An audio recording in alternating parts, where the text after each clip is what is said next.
No introduction when we show up. All the bad bitches know us. Young nigga from the H.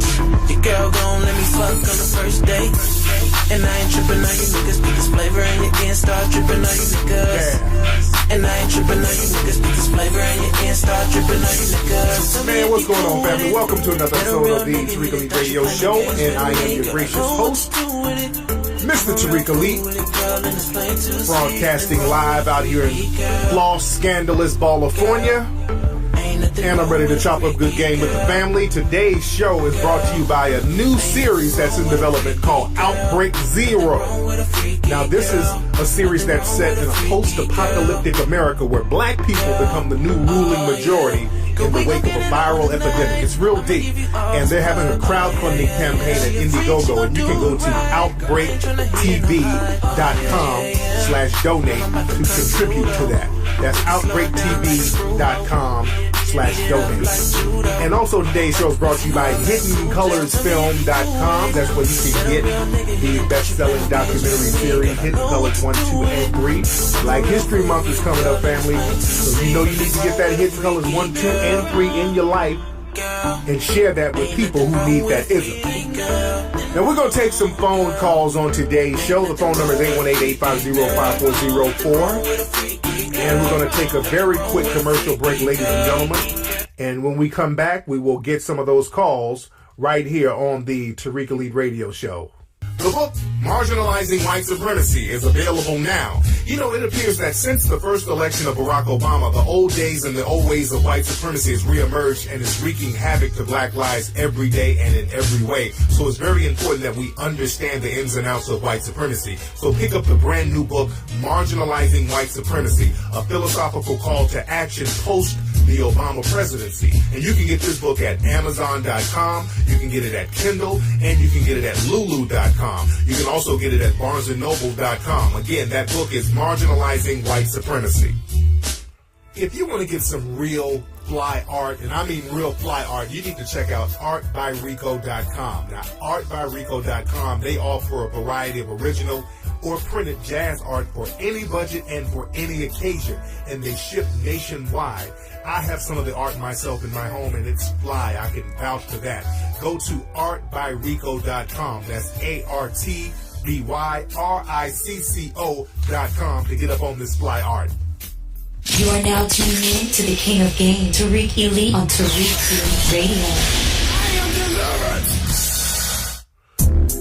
Radio. Man, what's up?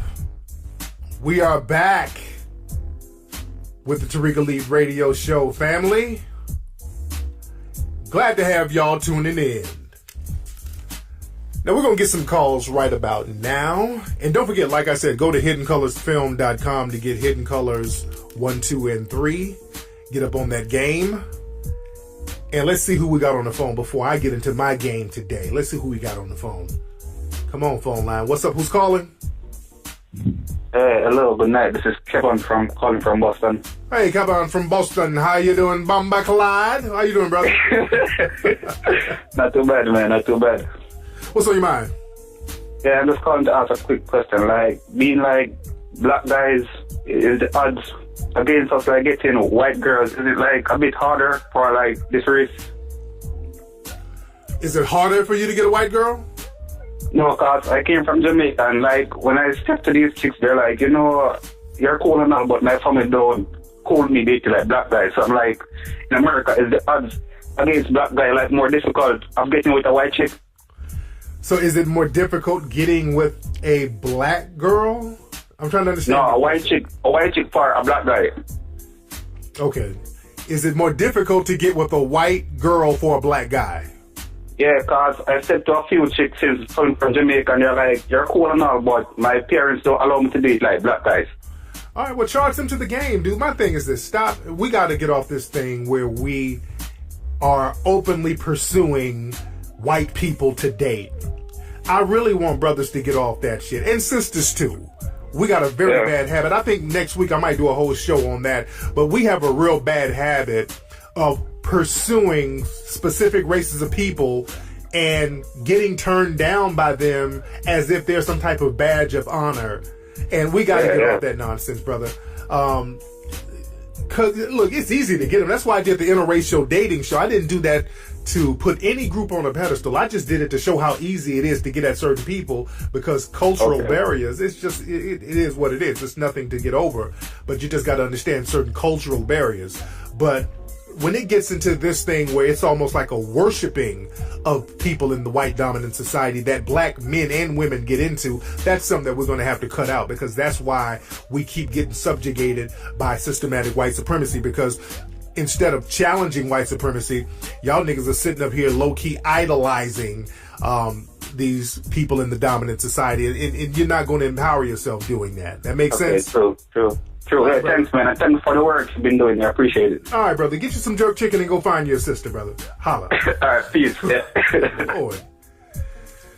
Good Lord, this nigga's trying to get at white women, and they're telling him their family don't like it. So what? Okay.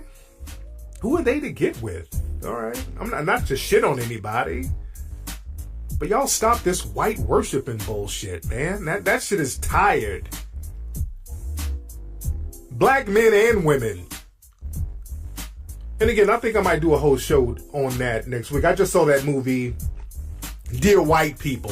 It was the movie was real blah. They really hyped the movie up a lot, but the movie was kind of blah, and it touched on that interracial dating thing, and I want to go deep into that. So I got to dedicate a whole show to that, because that's heavy. And again, I just did an interview earlier today for a station in Minnesota. Shout out to those brothers and sisters in Minnesota. I got to get out there to do a lecture.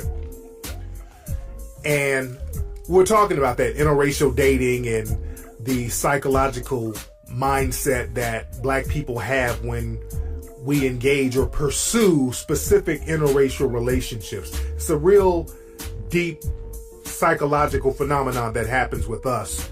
And it's something that really needs to be explored. But again, the phone number is 818-850-5404, ladies and gentlemen.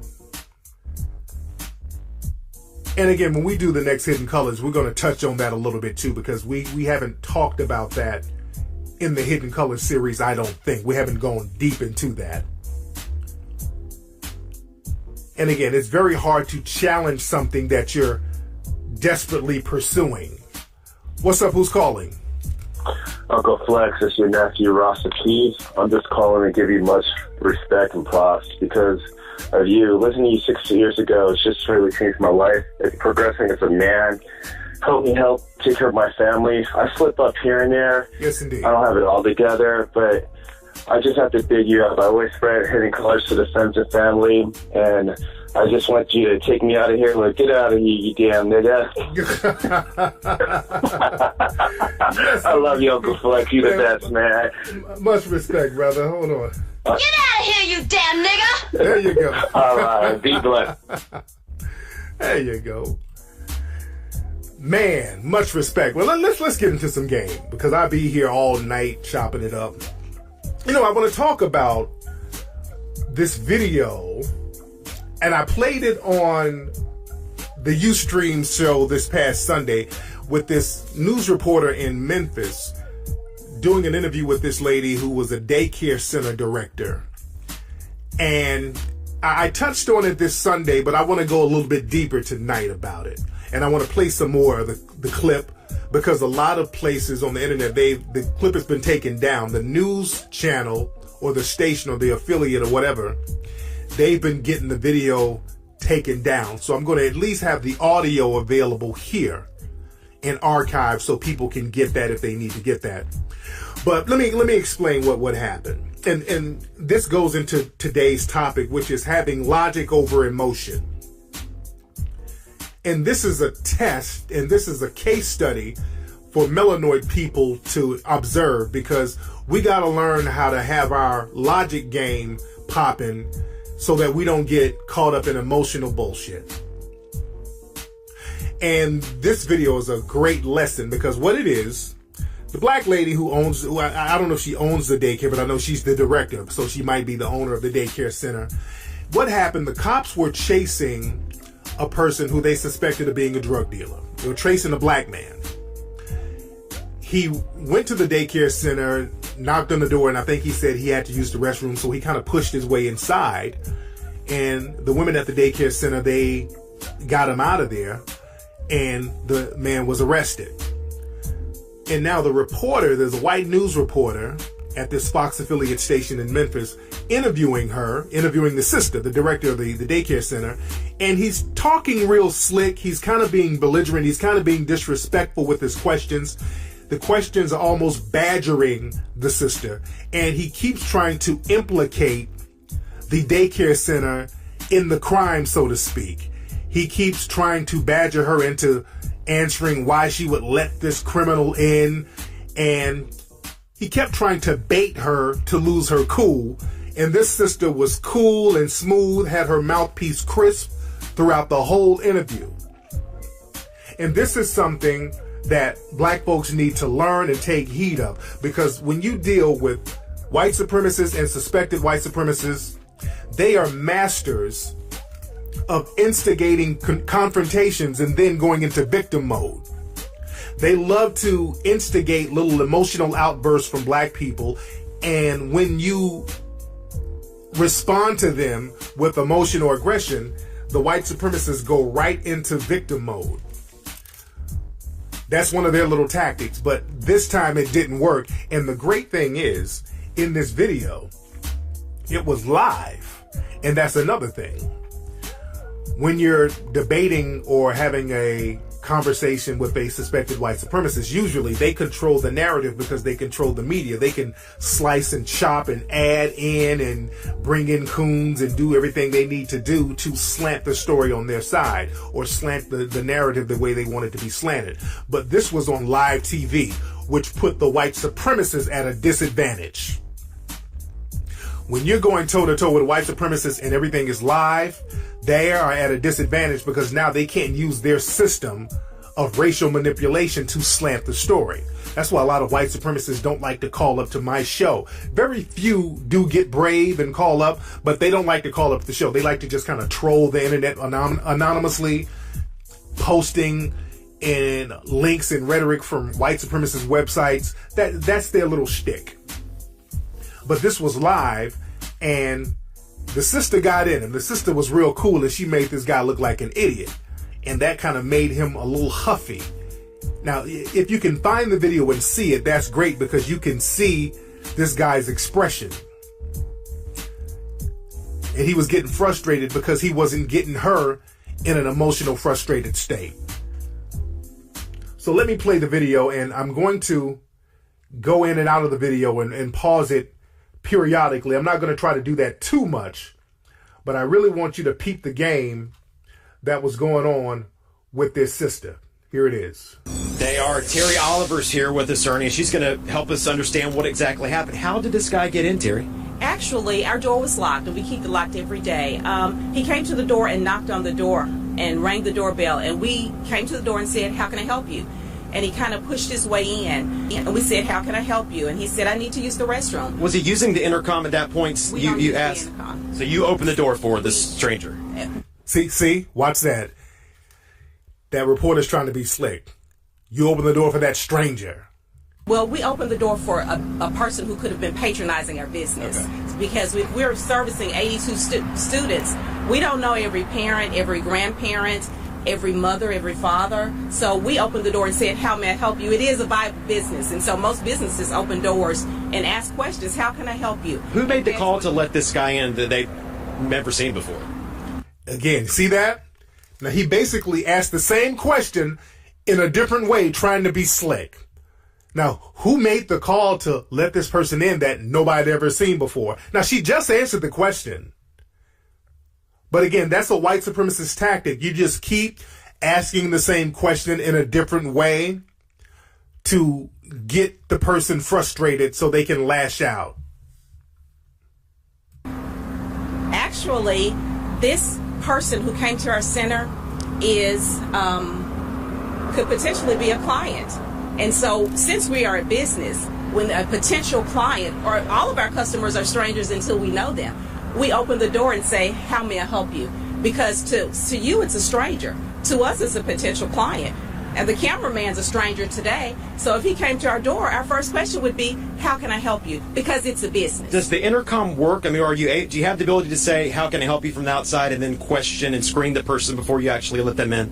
Absolutely. We do have that option. However, when someone comes to our door, we find it a little bit more welcoming to peek, just barely open the door and say, how can I help you? And that's what we did on yesterday. And then he pushed his way into our center, and our staff perfectly executed our plan and said, you can't come in, you can't use our restroom. Not a child was injured, not a teacher was injured. Our staff was perfect in the execution of our safety plan, and I'm very proud of that. Let me ask you this. Will things change now? Will you screen the person from the inside and use that intercom now versus letting them in? Will you be a little more apprehensive about letting someone actually come in the door? This is a viable business, I'll say again, and so we'll welcome customers into our center. We'll execute our safety plan just like we did on yesterday, and we'll continue to say, how may I help you? And our prayer is that it will be an exchange like it has been for the last 21 years. We try our best, just like any school, kind of like Sandy Hook's. I think we actually did better than that because he was actually able to get into that building and harm children. And our staff, once again, perfectly executed our safety plan. Do you see how slick that sister got a mouthpiece on her? That's how you handle white supremacists. When you dig at them, you give them a dig and a burn and a diss so smooth that they can't even come back. You saw how she did that with the Sandy Hook reference? That really burned the white supremacists up. Because when you look at different message boards and Facebook pages that host this video, they're mad. They're like, oh, that raggedy black bitch. They're mad. They're mad because that sister was verbally handling this dude. And she slipped that Sandy Hook thing in there like, what? Hey, at least we ain't Sandy Hook where y'all let all those white people get killed. You didn't question them. Basically, that's what she's saying, which is very true. Nobody went to the Sandy Hook school where all those kids were shot up and said, well, how come y'all didn't lock the door? They didn't do that. So it's very slick how they're pulling that with them at the Black Daycare Center. Perfectly. This is a business. And so we welcome customers, and every customer is a stranger until we get to know them. Absolutely. So we'll review our system, but I actually think our system worked perfectly. Not a child was injured, not a parent was injured, not a teacher was injured, no one was injured. And we've been here 21 years, and I stand firm on the fact that we executed our safety plan perfectly. And you notice that she keeps reiterating the fact that nobody was injured, everybody was fine, we did what we supposed to do, so she kept reiterating that fact. This sister was very smooth with her mouthpiece. She wasn't on the defensive. This sister took control of the conversation. She took control of the narrative. She kept bringing the narrative back to where she wanted it to be, which is everything worked out safely. Everybody was safe. Everybody was protected. We executed our plan perfectly, and we're very proud of how things turned out. She created the narrative. She didn't let him create the narrative because he's trying to create this narrative. How come y'all let this criminal inside of a daycare? That's the narrative that he's trying to create. And he keeps trying to badger this woman low-key, like the white supremacists do, into having some type of emotional reaction to him. Would it have been perfect if you'd said, how can I help you from the inside versus opening the door and just choosing the intercom only? Now, you see he done asked the same damn question about 5 times? You see that? He keeps asking the same question in different ways over and over again, hoping to get her frustrated. Now, black folks, stop letting the white supremacists do that to you. Because what happens is that the white supremacists will start asking you questions, debating you, and ask you the same question over and over again, and repeating the same thing over and over again, and then you get frustrated and just lash out. Stay cool. You got to be cool and you got to be logical. Don't let them play on your emotions, because the white supremacists, they know that we are emotional. They've conditioned us to be that way. That's why when the white supremacists show up in the news rooms and the news cameras, they know if they throw the camera on certain black folks, black people start performing. You know, black people start shucking and jiving because black people are so desperate for attention.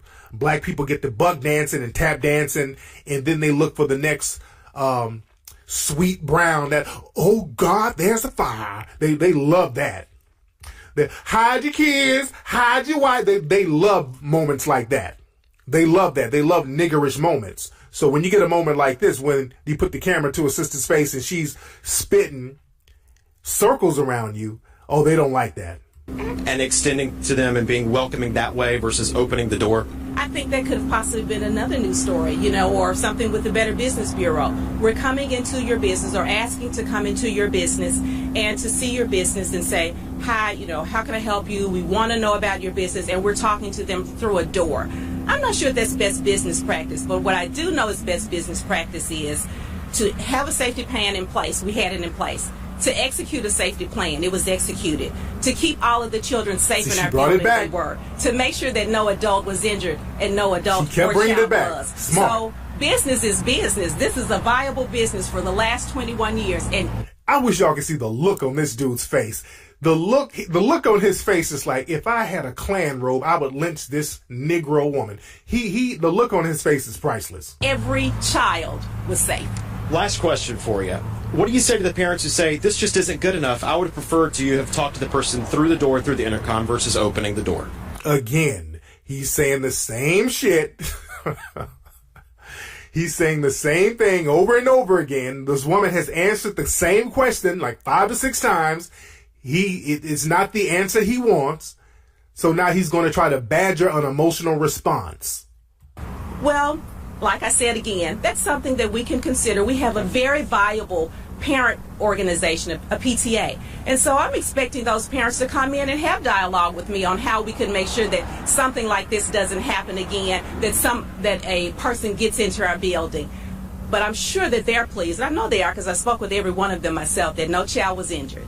No adult was injured. That nothing happened to any person that we're responsible to care for. We cared for them. We executed their plan. I can't say that enough about how proud I am. And I'm interested to have dialogue in our city about what will our mayor do about, or whoever, about having a sting operation so close to a child care center because they were chasing him. Boom. She got him on that one.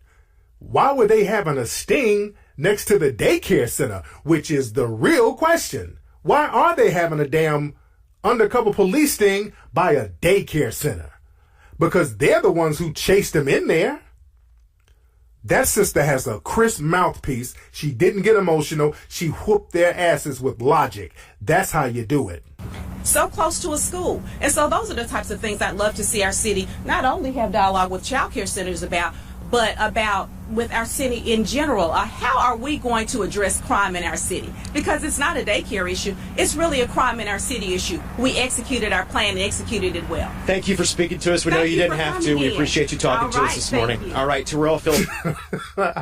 This sister spit so much hot fire. We at Melanoid Nation, we sent them a donation this week. We sent them $500. Shout out to everybody who donated to melanoidnation.org. We wrote a check for them and sent that daycare $500 to show appreciation for taking care of those children and to help out that community over there. Let me get my Mackin music on because that's the end of the interview. Let me get my Mackin music on. But that was a work of art. That's how you handle suspected white supremacists. You don't get all huffy because I've seen some black folks on different message boards saying stuff like, man, if that was me, I would have cussed that dumbass cracker out. And like, no. That's exactly what they wanted. If that was me, man, I would have told him to kiss my black ass. No. That's not logical because all you would have done was play into their racial stereotype. These emotional, belligerent niggas. He would have went right into victim mode if they would have done that. If that would have happened, that reporter would have went right into victim mode. You got to stay calm and you got to stay rational and you got to be logical. You got to use your logic over emotion. That sister made the logical decision in that interview. She carried herself in a logical manner. That's how you handle these suspected white supremacists. And now the guy, he looks stupid as hell because this video has gone viral. He looks stupid because she didn't take the bait. And that's what happens when you're dealing with suspected white supremacists. When they're trying to badger you as a black person or trying to egg you on, even if they call you the N-word, they call you a nigger at your job or whatever. Just like Neely Fuller once said, the great Neely Fuller. He said, if somebody calls you a nigger, don't even flinch. especially at your job, because if you start acting emotional, that's what they want you to do. But if you just sit there and don't flinch and damn near ignore it, then they are going to be at a disadvantage, because now they are going to look like the asshole and they'll almost come back and apologize.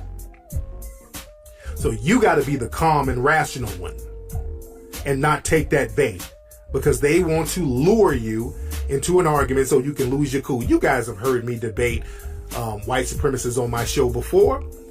One of the last ones I did, it's somewhere on YouTube. A lot of people put up my YouTube videos. But I debated one dude, and y'all heard the interview. I'm debating him, and I'm just being cool and logical. And then he got into some name calling, trying to get me to lose my cool with him. He was like, Tariq, you're a fucking asshole. You know that, man? You're a fucking asshole, Tariq. You're being a fucking dick, man. And I just stayed cool. So, sir, are you getting upset with me, sir? Sir, I don't understand where you're coming from, sir. You sound like you're getting upset with me. The white supremacists can't stand a calm and cool, collective black person. They can't stand that. When your mouthpiece is crisp and you're not all emotional, yelling. See, one of them old yelling, fuck you, cracker, fuck the devil. They love that. They love a loud, emotional nigga. Oh, they love that because they can go right into victim mode. But when you're cool and you're just talking regular, just making points logically, they can't stand that, because they can't. White supremacists usually can't go toe to toe with logic, because white supremacy is an illogical phenomenon. So there's a lot of smoke and mirrors that has to be performed to maintain that system and to even try to logically explain that system.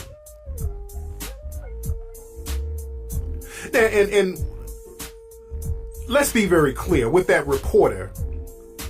What they were trying to do is, one thing is trying to sabotage that sister's business. That's one reason why we at melanoidnation.org, we wanted to send a donation down there, because what they were trying to do was sabotage that sister's business by trying to make it seem like they were somehow complicit with the alleged crime that happened. They always do that to us. Whenever a black person commits a crime, they try to make everybody in the neighborhood somehow complicit to it. But let's just be very clear. Why was this reporter really all huffy and puffy? Because there's another part of the game that a lot of people are missing. There's another part of this that people are missing. You know, the real reason why this reporter was kind of frustrated and low-key badgering this sister who held her ground and held her own, and we're very proud of that sister. The real reason he was badgering her and kind of droning in on her and getting frustrated with her, it has nothing to do with children's safety. Let's just be clear. That reporter could give less than a damn about the safety of those other kids in that daycare. We all know that. Let's be very clear. They could give less than a damn about the safety of children in the black daycare center. They were upset because Miss Oliver, the lady at the daycare center, and they messed up for them a potential bigger news story. They messed up, the daycare people, they messed up a potentially bigger story. Because the thing is, this brother, this black man, this young black man, was accused of selling crack somewhere on the corner around that area. Who knows? Who knows if that's even true? They said he was a drug suspect. So we don't even know if the guy was actually doing a crime or not. I just need to see more evidence before I can even go into that narrative or believe that narrative. But he was suspected of a crime. And he was being chased by the cops. So the young man pretty much knew his life was in danger. The cops probably were going to kill that dude. You know how things are going on in this country right now. Cops are out here blowing brothers' heads off. So the cops were probably going to kill this guy. The cops were probably going to murk this guy. And what happened, he knew he was probably going to get murked. So he wasn't trying to so-called get away, I don't think, but he ran to a daycare center for safety. That's why he went to the daycare center. He went to the daycare center thinking, okay, if I go here to this daycare center, they're not going to kill me around all these kids. So when the people at the daycare center let him in, potentially they saved that man's life. That's why that reporter is frustrated. That's why that reporter is upset. You got to look at what the reporter is saying and asking, and look at what he's not saying. Look at the little code words. Because again, the white supremacists, they usually speak in code. So what this reporter is basically asking, he's not asking, how come you put those other children's lives in danger? It's like, why did you, Miss Oliver, save this nigga's life?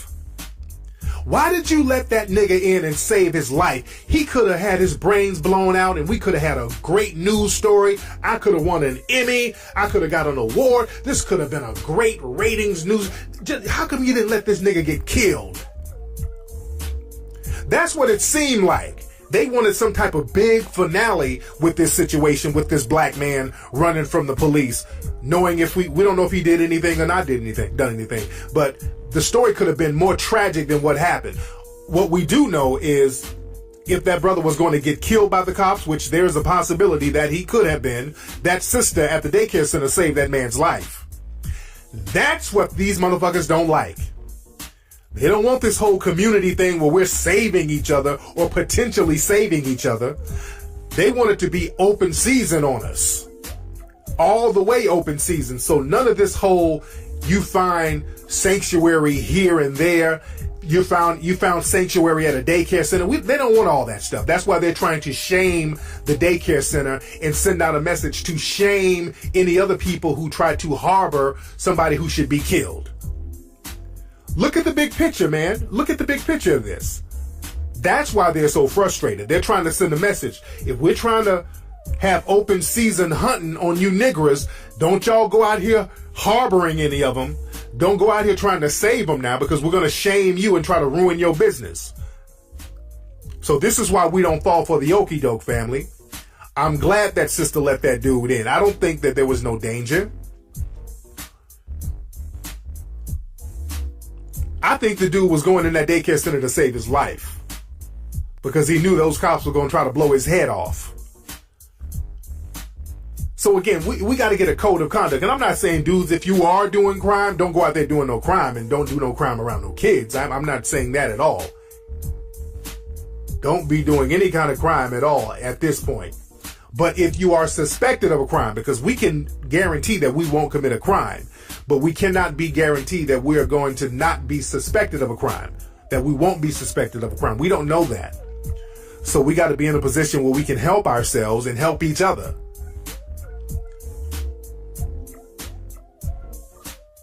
Because these white supremacists are not joking out here. And again, that sister, she had a crisp mouthpiece. She was logical. She didn't let them play her like no sucker. She didn't let them play her like no fool. And you need to learn from how that sister handled her business. Get your mouthpiece crisp, family. Deal with people logically. Let's get a code of conduct, because that sister was on a code. She had the correct code of conduct, and that's how we should handle ourselves at all times. Anyway, guys, that's been today's episode of the Tariq Elite Radio Show. Don't forget to join me live on Ustream this Sunday. I will chop it up with you then. I'ma holla. No introduction when we show up. All the bad bitches know us. Young nigga from the H. Your girl gon' let me fuck on the first date. And I ain't trippin' on you niggas, put this flavor in your ear and start drippin' on you niggas. And I ain't trippin' on you niggas, put this flavor in your ear and start drippin' on you niggas. Man, what's going on, family? Welcome to another episode of the Tariq Elite Radio Show, and I am your gracious host, Mr. Tariq Elite, broadcasting live out here in Los Scandalous, California. And I'm ready to chop up good game with the family. Today's show is brought to you by a new series that's in development called Outbreak Zero. Now, this is a series that's set in a post-apocalyptic America where black people become the new ruling majority in the wake of a viral epidemic. It's real deep. And they're having a crowdfunding campaign at Indiegogo, and you can go to outbreaktv.com/donate to contribute to that. That's outbreaktv.com/donate hiddencolors.com/donate. And also today's show is brought to you by hiddencolorsfilm.com. That's where you can get the best-selling documentary series, Hidden Colors 120, or printed jazz art for any budget and for any occasion. And they ship nationwide. I have some of the art myself in my home, and it's fly. I can vouch for that. Go to artbyrico.com. That's ARTBYRICCO.com to get up on this fly art. You are now tuning in to the King of Game, Tariq Elite on Tariq Elite Radio. Man, what's up? We are back with the Tariq Elite Radio Show, family. Glad to have y'all tuning in. Now, we're going to get some calls right about now. And don't forget, like I said, go to hiddencolorsfilm.com to get Hidden Colors 1, 2, and 3. Get up on that game. And let's see who we got on the phone before I get into my game today. Let's see who we got on the phone. Come on, phone line. What's up? Who's calling? Hello, good night. This is Kevin calling from Boston. Hey, Kevin from Boston. How you doing, Bomba Clyde? How you doing, brother? Not too bad, man. Not too bad. What's on your mind? Yeah, I'm just calling to ask a quick question. Like, being like black guys, is the odds against us like getting white girls, is it like a bit harder for like this race? Is it harder for you to get a white girl? No, cause I came from Jamaica, and like when I step to these chicks, they're like, you know, you're cool and all, but my family don't call me dating like black guys. So I'm like, in America, is the odds against black guy like more difficult of getting with a white chick? So is it more difficult getting with a black girl? I'm trying to understand. No, a white chick for a black guy. Okay. Is it more difficult to get with a white girl for a black guy? Yeah, because I said to a few chicks since coming from Jamaica, and they're like, you're cool and all, but my parents don't allow me to date like black guys. All right, well, charge them to the game, dude. My thing is this. Stop. We got to get off this thing where we are openly pursuing white people to date. I really want brothers to get off that shit. And sisters, too. We got a very bad habit. I think next week I might do a whole show on that. But we have a real bad habit of pursuing specific races of people and getting turned down by them as if they're some type of badge of honor. And we got to get off that nonsense, brother. Cause look, it's easy to get them. That's why I did the interracial dating show. I didn't do that to put any group on a pedestal. I just did it to show how easy it is to get at certain people, because cultural barriers, it's just, it is what it is. It's nothing to get over, but you just got to understand certain cultural barriers. But when it gets into this thing where it's almost like a worshiping of people in the white dominant society that black men and women get into, that's something that we're going to have to cut out, because that's why we keep getting subjugated by systematic white supremacy. Because instead of challenging white supremacy, y'all niggas are sitting up here low-key idolizing these people in the dominant society, and you're not going to empower yourself doing that. That makes sense? True. Hey, thanks, man. And thanks for the work you've been doing. I appreciate it. All right, brother. Get you some jerk chicken and go find your sister, brother. Holla. All right, peace. Yeah. Lord. Good Lord, this nigga's trying to get at white women, and they're telling him their family don't like it. So what? Okay. Who are they to get with? All right. I'm not to shit on anybody. Agree. Like History Month is coming up, family. So you know you need to get that Hidden Colors 1, 2, and 3 in your life and share that with people who need that ism. Now we're going to take some phone calls on today's show. The phone number is 818-850-5404. And we're going to take a very quick commercial break, ladies and gentlemen. And when we come back, we will get some of those calls right here on the Tariq Elite Radio Show.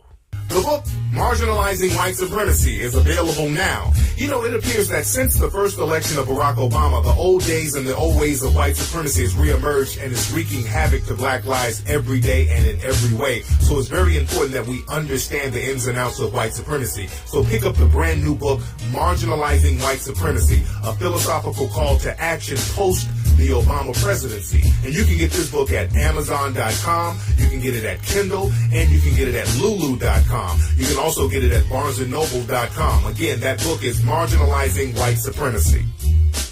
if you want to get some real fly art, and I mean real fly art, you need to check out artbyrico.com. Now, artbyrico.com, they offer a variety of original